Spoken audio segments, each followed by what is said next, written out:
น้องเปียวนี่กำลังคนค่อยคว้าอีกอยู่เนาะรู้สึกว่ามีทีทางมองอีกทีหนึ่งอยู่เนาะที่ดินแปลงนี้ก็รู้สึกว่าถ้าซื้อไปแล้วนี่บ่ต้องปรับที่ดินที่ทางอย่างดอกพี่น้อยมีแต่ว่าม่างกุ๊กไม้กุ๊กตอกอันเด็ดๆน้อยๆก็แม่นปลูกสร้างบ้านขึ้นซ่านได้เลยเนาะเป็นโชคของเราอยู่แม่นมันยังโชคเรายังทันฮอดยังบ่ทันฮอดจอดถึงเนาะมันก็พอสิได้มันก็บ่ได้เด้ก็มันยังบ่ฮอดมื้อครับสิได้ยินมากสนุกเจ้า ง่ายๆตินี่เบิดแล่นพุด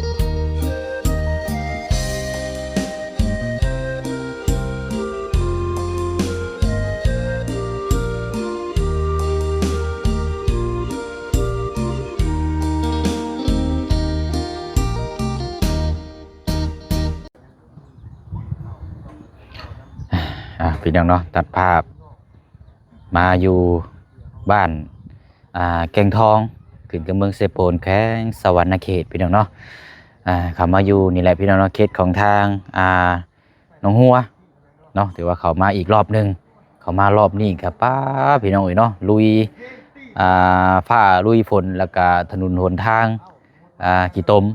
เนาะมือสองมือมันนี่ผ้าฝนตกก็ถือว่าเอาเรื่องอยู่เนาะพี่น้องเนาะเอาเนาะก็มาเยี่ยมยามอัปเดตเบื้องน้ำกันอีกกับบริมีข่าวดีอย่างดอกพี่น้องเนาะเพราะว่าเคสนี้ทางผู้เชี่ยวนี่บ่ได้คอยเข้ามาเนาะมีแต่ว่ามาแสดงความยินดีกับทางน้องๆเพิ่นเนาะก็ต่อเติมบ้านเทือนซานก็น่าจะแล้วเลยล่ะพี่น้องเนาะแล้วก็มีข่าวดีมาเพิ่มก็คือเป็นน้ำเนาะน้ำบาดาลนี่แหละพี่น้องเนาะเดี๋ยวช่างเขาไปพูดไปคุยแล้วก็แสดงความยินดีกับทางน้องๆเพิ่นเนาะมาพบมาเจอกันอีกคือเก่ามื้อนี้กับทางทีมงานอยู่นี่นำกันหลายคู่หลายคนเนาะพี่น้องเนาะพอดีบ่เชียงก็ขึ้นมาแต่ทางเซโปนแล้วก็ได้แวะเข้ามานี่เนาะมันเป็นทางผ่านแน่พี่น้องเนาะกราบสบายดีและสวัสดีพ่อแม่พี่น้องเบิดสุขุสุคนเด้อพี่น้องเนาะมาพบมาเจอกันอีกคือเก่าคือเดิมเนาะก็เดินเนาะสำหรับทางพ่อน้องเปียวก็ต้องกับขอโทษขออภัยพี่น้อง FC เฮาได้หลายเนาะที่เรื่องที่ดินที่ทางเนาะให้ที่พี่น้องติดตามแล้วก็รอคอยถือว่านานเนาะพี่น้องเนาะผ่านไป3แปลงหรือว่า3ที่แล้วพี่น้องก็ยังบ่สำเร็จอยู่เนาะจักสิออกแนวทางนี่ไรเนาะคือเราเห็นน้ำกันแล้วพี่น้องเนาะเพราะว่าไปเบิ่งก็จุดแรกก็ที่ว่างามอยู่ติดถนนหนทางกันแต่ว่ามันก็มีปัญหาทั้งกับคนเนาะเขาก็แยกย้ายออกมาแล้วไปมองที่2บัดเกี่ยวกับมองสถานที่เกี่ยวกับมองทางผ่านปราสาทเนาะไปอยู่หันก็เป็นห้อนเป็นล้นแล้วก็ข้างบ้านเฮือนซ่านนั่นก็เขาเจ้าก็เสียเบิดก็ย้อนเกิดจากอยู่แล้วมันอยู่บ่ได้นะพี่น้องเนาะอยู่กับแม่นครอบครัวแตกแยกก็เลยบ่ให้อยู่เนาะเพิ่นอยู่แล้วมาที่3อีกบาดนี้เนาะไปเบิ่งน้ำกันก็ถือว่าเป็นที่ดินในซอกรีบอยู่พี่น้องเนาะเพราะว่าสุดทางหมู่บ้านแล้วก็เป็นที่ดินแบบ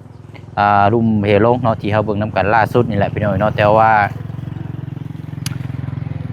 ถ้าว่าเพิ่นขายให้ในราคาแบบพอโอเคนี่เฮาก็จะซื้อแล้วเฮาจังคอยบุกเบิกให้ทั้งน้องเพิ่นเนาะพี่น้องเนาะ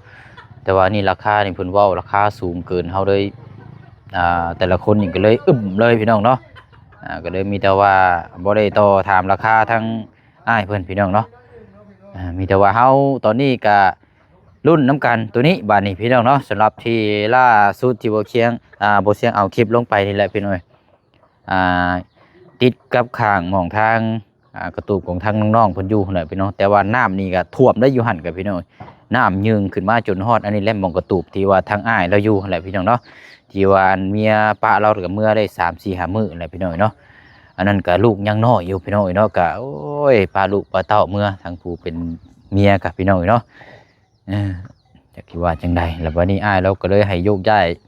เฮือนนอนยับขึ้นไปเทิงนั่งให้ทางอาเจืองนะปุกอยู่หันบัดนี้พี่น้องเนาะแต่ว่าก็แน่นอนเนาะพี่น้องเนาะเขาถ้าว่าจะบ่มีที่ไปที่มาที่เราก็จำเป็นก็แม่นถ้าอยู่หันก็อาจจะซื้อเอาเลยก็ได้เนาะพี่น้องเนาะซื้อจากทางแม่ย่าพ่อปู่เราแต่ว่าเรามอบให้ก็เฮาก็บ่กล้าคือกันเพราะว่ายังพี่น้องเดี๋ยวมีปัญหาอีกตามมาอีกเดี๋ยวหอบลูกหอบเต้ามาอีกเพราะว่ามันเป็นที่ดินของทางพ่อปู่แม่ย่าได้พี่น้องเนาะถ้าว่าเฮาซื้อเด็ดขาดแล้วมอบเซ็นชื่อให้ทางน้องเพิ่นก็แม่น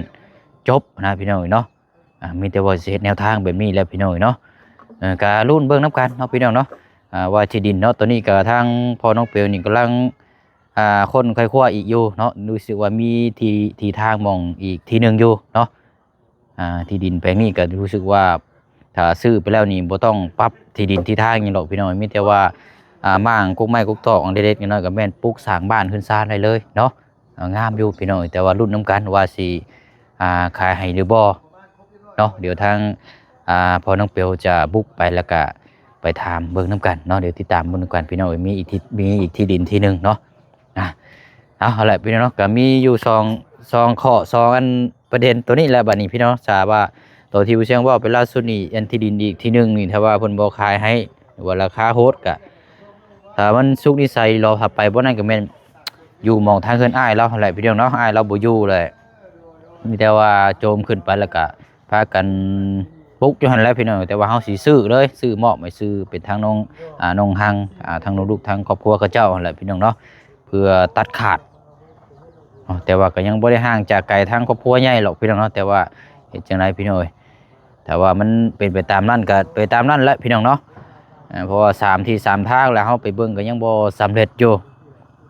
เนาะเอาจังไดก็ขอโทษขออภัยพี่น้องหลายๆเด้อเนาะที่รุ่นน้ำกันแล้วพี่น้องเนาะเพราะว่ามันก็ยังบ่สำเร็จเนาะเลยยันให้พี่น้องยังผิดหวังอยู่นะพี่น้องเนาะก็รุ่นน้ำกันเบิ่งยาวๆพี่น้องกำลังพยายามอยู่เนาะพี่น้องเนาะเอาแล้วกับ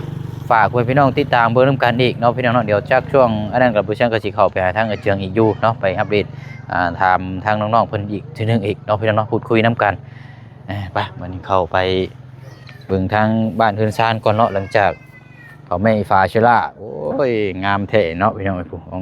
ต้องอยู่สีงามพอดีเลยเดี๋ยวแจ้งทางทีมงานก่อนเนาะน้ำกันเพิ่นให้ทำหู้น้ำกันอีกก่อนเพราะว่ามีอยู่2ที่ทางพลน้องเปียวแจ้งไปแล้วพี่น้องเพราะว่าหากทำหู้มาเนาะเดี๋ยวแจ้งอยู่นี่เลยก็ได้เนาะอยู่เฮือนน้องหัวนี่โอ้ดีนี่เนาะเรียบร้อยเลยแต่เสียอย่างเดียวเนาะทางเปื้อนโอ้ยเอาสบายดีเด้อเนาะเอาเช้านี่ก็บุกน้ำกันที่ดินที่ทางก็ผิดหวังไปอีกเนาะมันแพงโพดพี่น้องป้าลุงเพิ่นเบิ่งก็ว่าโอ้ยเศร้าว่าซั่นแพงที่ดินที่ได้เนาะมันสิกลัวฮอดฝั่งไทยผู้ใดนั่นว่าเนาะโอ้ 7-8 หมื่นพุ่นแล้วเฮาไล่มากะที่ดินที่เฮาเบิ่งล่าสุดนี่ผิดหวัง3เทื่อแล้วแล้วก็รุ่นหม่องที่4เด้อบัดนี้เด้อเอามาได้แล้วบัดนี้เนี่ยรุ่นหม่องที่4ตอนนี้กำลังให้ทางครอบครัวเพิ่นปรึกษาทางครอบครัวอยู่แต่ว่ายังบ่ทันได้อันนี้เดี๋ยวบ่เชิงสิไปถามเพิ่นอีกทีนึงที่พื้นนี้ก็งามแล้วบ่ต้องปรับดินยังมีแต่ทางกกไม้กกตอกปลูกเรือนชานได้เลยตัวนี้นี่รอยันรับ4-50คือเก่านะพอเฮาขอประมาณ12-15นี่ได้เฮาบ่ได้เอากว้างเอาพอประมาณปลูกเรือนได้เอาตามงบนี่แล้วเนาะคอยหาไปนั่นแหละหาเบิ่งมันอาจสิมีดอกมันอาจสิเป็นโชคของเราแม่นมันยังโชคเรายังทันฮอดยังบ่ทันฮอดจอดถึงเนาะมันก็พอสิได้มันก็บ่ได้เด้ก็มันยังบ่ฮอดมื้อครับสิได้ยินมากสนุกเจ้าง่ายตินี่บัดแล่นพุ่นเล่นพี่ยังบ่ได้เนาะมันบ่แม่นของเราก็บ่ตินี่ก็ยังบ่ฮอดบ้านเพิ่นพี่น้องเอ้ยยังบ่ฮอดครับ2บัดนี้ถ้าว่าตัวนี้บ่ได้ก็สุกนิสัยถ้าบ่มีทางไปเราก็แม่นอยู่หม้องเฮือนอ้ายเราทางเจืองเราเว้าล่าสุดนี่ที่เฮือนดังน้อยๆจะเห็นบ่เพราะว่าเมียเรานั่นมีเมื่อป้าผัวเมื่อเอาลูกให้ผัวอยู่เดี๋ยวนี้นะเมื่อ4-5 มื้อแล้ววันนี้เราเรียกว่าบอกน้องว่าถ้าว่าบ่มีหม้องไปแล้วโจมเฮือนค่อยออกไปพุ่นแล้วเจ้ามาปลูกอยู่นี่ก็ได้เราก็บ่มีแบบนั้นดีๆก็มันเฮาก็ต้องคำนึงถึงลายลักษณ์อักษรให้คักนี้แม่นตัวนี้นี่ต้องมาก่อนอยู่แล้วน้องหังเพิ่นอาจจะสิเปรียบเนาะมันสิมองเห็นคล้ายๆกับเพื่อนน้องปลากับว่าวทองไม้มันยังบ่เด็ดขาดได้เนาะแม่นสมมุติว่าเขาเนาะปะยาห่างกันได้ก็เดือนซันก็จักที่ว่าได้แหละเนาะสิเป็นของผู้กินผัวแล้วนะกับเกิดแม่นอีกอ่ะมัน ก็คือเก่าถึงแม้ว่าสิซื้ออยู่หั่น แม่นมัน มัน ต้องอันน่ะต้อง มันแบบว่ามันอยู่ใกล้ปูใกล้ยาคือเก่าเลย มันอยู่ใกล้ผัวว่าไงครั อ่า ดินเป็นต้นหญ้าของผัว ว่า สิเอาผัวใหม่มาอยู่หั่นบ่ซั่น เจ้าสิบ่อยู่คือเขาเนาะ มาอยู่คือเก่า จะแล้วเนี่ยว่าบ่คือชุกนิสัยคันบ่มีทางไปดีดอกหั่นนะ ถ้าสิคิดไปเห็นนั่นน่ะตัวเพิ่นปะห่างกันนั่นน่ะ แม่น ก็คือเก่า มันใกล้กันเนาะ อืม ใกล้และห่างประมาณ6 เมตรนึง โจมไปนี่ได้เพิ่น เออ มันนั่นแหละที่ แล้วว่าสิโจมขึ้นหม่องทางบันไดมันกองพื้นแล้วพุ่นละ อืม แต่ว่าหาก ลองเบิ่ง อืม เนาะลอง กันว่ามัน ล บ่ อง มีดีโลแล้วก็แต่ว่าเฮาสิซื้อเอาหั่นนะซื้อแล้วก็ใส่ซื้อทั้งน้องเพิ่นยังเด็ดขาดหั่นแหละแต่มันก็ติดคือว่ามันยังอยู่ใกล้กันนั่นแหละเผื่ออนาคตก็ผัวปะเมียผัวมาอยู่หั่นทางปุ๊บๆนั่นก็สิใกล้กันมันก็สิมีอคติกันอีกบาดนี่ ยากคือเก่า บ่ได้ บ่ได้เลยว่าสิบ่ เนาะ ได้เลยต้องน้องเพิ่นต้องหนีอย่างเดียว เพราะฉะนั้นก็ยัน บ่เพิ่นให้สิดอก อันนี้มันเอ้าเรื่องแบบว่านั่นชื่อ เราเรื่องขึ้นเบาขึ้นอนาคตมันเพิ่มเกิดขึ้นสิ อื ซื้อ ม แต่ว่า ได้เนาะมีเฮือน แม่น ดูได้ เพราะว่ามันก็ห ไม่ ลาย ได้ไม่ลาย หลายเคสนะเฮาเห็น คันว่าห้างให้สุดรอน่ะแม่นเนาะ เว้นว่าจะคืออันล่าคือว่าอันเฮือนเบาเอ็ดนี่คือกันน่ะตอนเมียมีหนีเมื่อหาก็บ่เอาหยังน่ะ อืมมันสิเป็นประมาณนั้นเนาะเอาละใส่รุ่นตัวนี้ก่อน อยู่ในห้องเพราะฉะนั้นก็มีแต่ว่าชื่อให้ขาดเนาะ รุ่นแปลงตัวนี้แหละตัวที่ว่าข้างๆเดี๋ยวจังสิไปอัปเดตให้พี่น้องเบิ่งน้ำกันก่อน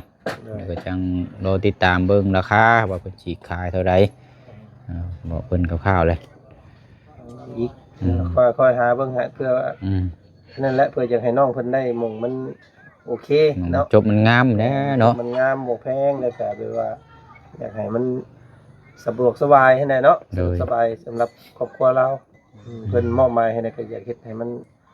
คักแน่แหละให้น้องเพิ่นนะค่อยใจเย็นๆขึ้นนำดอกไก่แหละเพิ่นว่าพี่น้อง แล้วก็ขอโทษทางพี่น้อง FC เฮานะว่ารุ่นหลายเทื่อแล้วก็ยันพี่น้องเบื่อยันหายนี่แหละเนาะ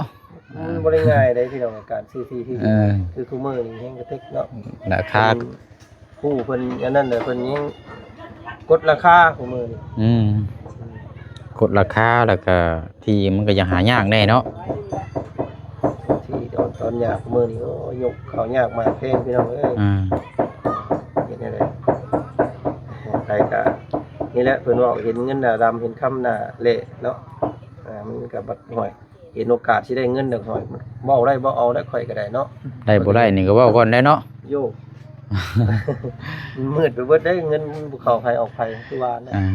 เนาะ มันคนห้องมันเงินเนี่ยมันขาคนได้พอ คอยเบิ่งผูก เอาอะไรเนาะจะแจ้งเพิ่มเติมน้ำกันประมาณนี้แหละเนาะมีอย่างเพิ่มเติมจังไปถามมาอีกเด้อ มื้ออื่นเด้อสร้างมื้ออื่นเด้อเจ้ามื้อนี้อัน โอ้โหเสียงผมบ่เสียงให้คุณมาจะหาทำไมบ่น่ะไปเบิ่งลูกคุจิรอหรือว่าหยังนั่นพุ่นน่ะมาหลายแท้ คือหัวว่า ขายอย่างเนาะบ่นึกว่ามีแนวขาย ได้บ่ได้บ่ เดี๋ยวตะมันหยบเนาะ หาเฮ็ดปวกบ่ ตะบืนอยู่ ประเด็นโยง หึ คือไปหยังหาหยังตะบืน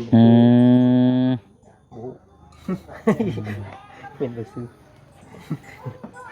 โอ้ยเนาะเอาบัดนี้ทางนี้เรียบร้อยแล้วบัดนี้เนาะ เรียบร้อยเจ้ายังบ่เรียบร้อยเนาะ เอ้า เพราะว่า ยังมีอีกอยู่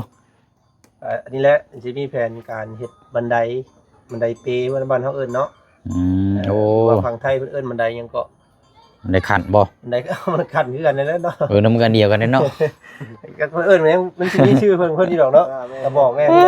เนาะ บ้าน แม่น เฮาเอิ้นบันไดเป ได้เป บันไดแปลว่าแบบว่าคือเฮาเฮ็ดให้เพื่อนน้องที่อันน้องสอนน้องหยังนี่แหละเนาะมันขึ้นง่ายลงง่าย ตัวนี้คล้ายๆยังบันไดเงือกอยู่นี่เนาะ มันได้งึก บันไดเงือก บ้านน้องเนาะ เสื้อขาดนี่เป็นปุดูได้นี่เนาะ แล้วครับอันได้สิวางแผนกันซ่อมแซมหมู่ซ่านแล้วฮะหมู่ล่างถอยล่าง โอ้ เราสิให้เปลี่ยนแล้วก็บางคนก็ว่า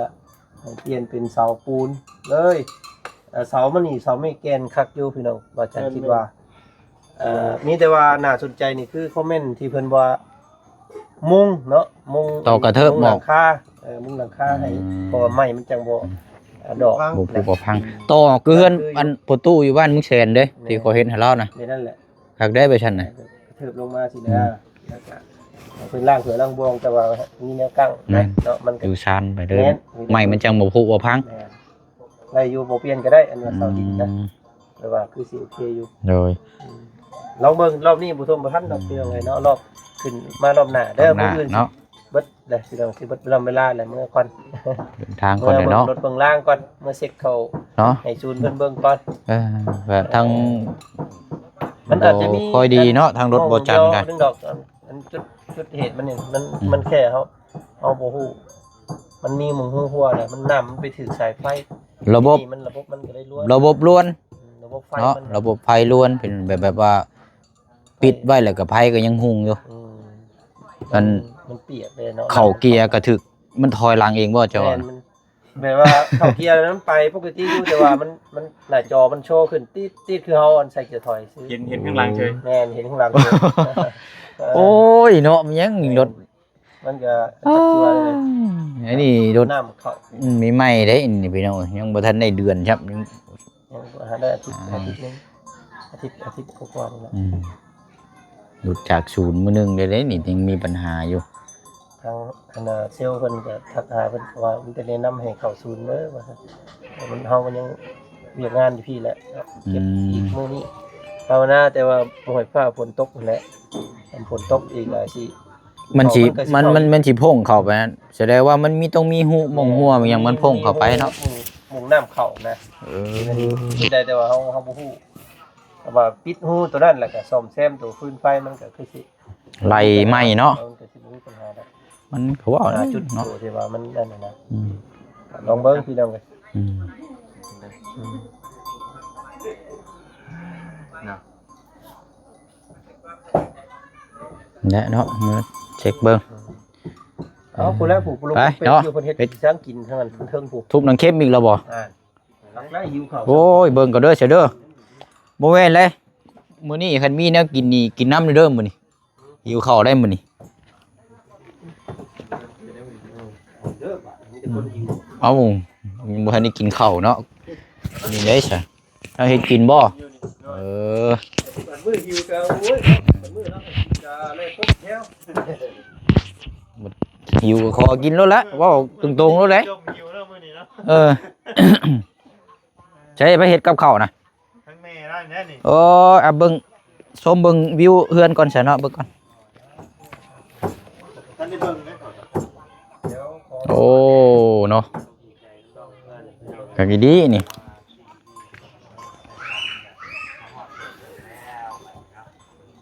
อืมคือบ้านนี้เนาะก็เปลี่ยนพาเป็นหยังเลยสร้างก็ฝีมือผ่าน การตัดไม้ตัดขอบตัดหยังบ่เป็นห้างเป็นรูเงียนกิบโอ้อืมไปเนาะเดี๋ยวขึ้นไปเบิ่งทางน้องเพิ่นก่อนเนาะจังเด็กจังน้อยพี่น้อย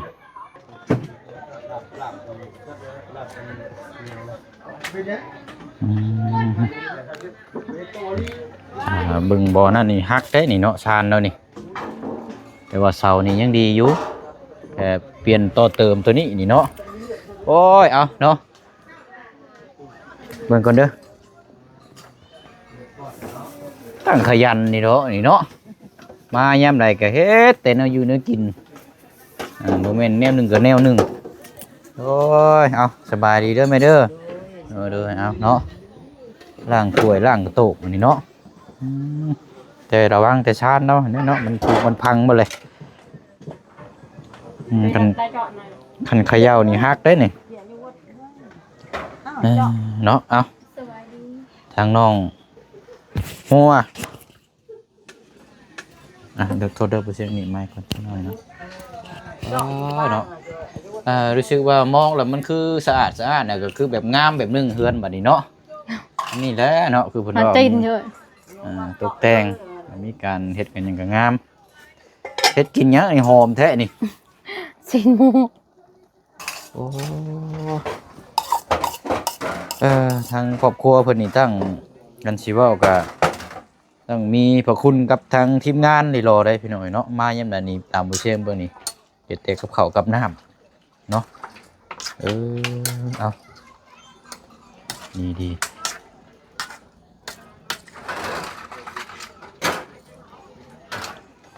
โอ้ยนั่งก่อนเรียบร้อยบ่ซิมเบิ่งบัดนี้แซ่บแซ่บเบอร์เนาะเอาก่อนอื่นอันแสดงความอันยินดีนำอีกเด้อน้องเด้อ โดย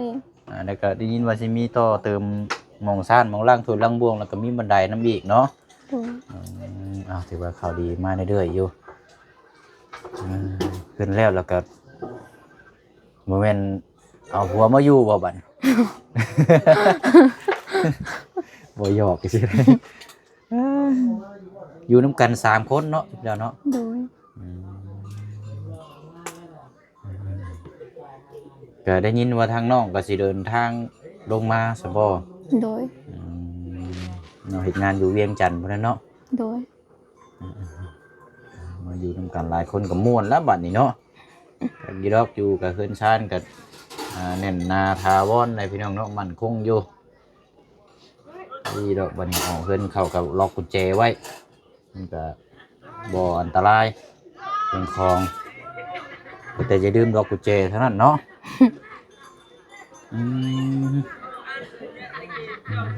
แล้วก็คือว่ามีน้ำเจ้าน้ำสมบ่ล่ะ โดย โอ้อันน้ำเจ้าน้ำบาลานนี่เท่าไรนี่พี่นะ สาวล้าน 20 ล้านปุ๊ แม่น โอ้ดีดูเนาะ แพงอันนี้ก็เจาะอยู่พี่ โอ้ดูในบ้านนี่มีจักครอบครัวที่เจ้าน้ำนี่ล่ะ หลายครอบครัวอยู่ ราคาเดียวกันนี่บ่ แม่น เท่าพี่น้องเนาะราคาบ่แม่นต่ำๆเด้นี่20 ล้านนี่เนาะก็บ่แม่นมีเงินดีดอกเอาก็ยอดเจ้าน้ำนี่ก็มีครบแล้วเนาะ โดย เอาดูนำกันอีกสัปดาห์นี้เนาะมีน้ำมีในมีไฟนี่ก็ยังไฟนี่ยังต่ออยู่มันบ่ โดย ไปสาระพี่น้องมาแสดงความยินดีกับน้องเพิ่นเล็กๆน้อยๆเนาะกับมาเป็นบรรยากาศนำกันบ่ได้มาที่หึงในบ่เสียงกันเอายินดีนำเด้อน้องเด้อ โดย เอาจังไดก็ให้เป็นผู้ฮู้ผู้ดีทั้งครอบครัวทั้งพ่อแม่เนาะทั้งไอ้น้อง โดย ดีแล้วเนาะมีเพิ่นเห็นเพิ่นก็อีตนอยู่สงสารมันก็ขึ้นอยู่กับทางผู้เพิ่นเบิ่งนั่นแหละเนาะว่าเจ้าเป็นนี่ใดเป็นแบบใดเพิ่นก็สิเบิ่งเองเพิ่นเนาะผู้เพิ่นอยากซอยเนาะถ้าเฮาเป็นแบบนี้ก็แนวที่มันบ่ดีบ่งามก็บ่มีไผอยากซอยดอกเนาะมีแต่ว่าเฮาก็ตัวใดดีเฮาก็เก็บเอามาพัฒนาตัวใดที่มันบ่ดีเฮาก็ตัดออกไปเนาะ โดย เอายินดีนำเด้อน้องเด้อ โดย เดี๋ยวบ่เชียงลงไปนั่งพูดคุยกับทางทีมงานก่อนจังน้อยเนาะแล้วก็สิได้เดินทางไปเนาะสบายดีจังเด้อ สวัสดี แล้วนี่เนาะโอ้โหซุ่มผ้าซุ่มผลมาอีกแล้วเนาะโอ้ดีๆนี่เอาเนาะนานๆทีก็เข้ามาพี่น้องเนาะเข้ามาก็จักสีออกได้หรือบ่แล้วบัดนี่ใส่รถมูยู่บ่จักเพราะว่ามันขี้ตมไปเอาละเนาะลาพี่ลาน้องคือเก่าคือเดิมแล้วบัดนี้พี่น้องเนาะแล้วก็พบเจอกันในคลิปหน้าเนาะมื้อนี้ก็พูดคุยเรื่องราวแล้วก็พอดีถือโอกาสเข้าแวะมานี่ก็แจ้งทางทีมงานเฮาเลยเนาะเรื่องที่ดินที่ทางของทางเจืองน้ำแน่เนาะพี่น้องเนาะจังได๋ก็ฝากพ่อแม่พี่น้องติดตามเป็นกำลังใจให้น้ำกันอีกเด้อพี่น้องเด้อเนาะอย่าปะอย่าถิ่มกันได้พี่น้องเนาะเบิ่งน้ำกันจนสุดพุ่นแหละพี่น้องเนาะจนสำเร็จพุ่นแหละคันสิเว้ากันเนาะเพราะว่าเฮาก็ก้นไขคว้าอยู่พี่น้องเอ้ยกำลังหาใหม่อยู่เนาะเดี๋ยวดุนน้ำกันอีกแปลงที่4ว่าสิสำเร็จหรือว่าบ่สำเร็จเนาะพี่น้องเนาะตอนนี้กำลังไขคว้าอยู่ทั้งผลน้องเปลวเนาะเดี๋ยวสิเมื่อใดก็จังสิเข้าไปถามและอัปเดตแจ้งพี่แจ้งน้องเบิ่งน้ำกันอีกรอบนึงเนาะพี่น้องเนาะบ๊ายบายเด้อพี่น้องเนาะสบายดี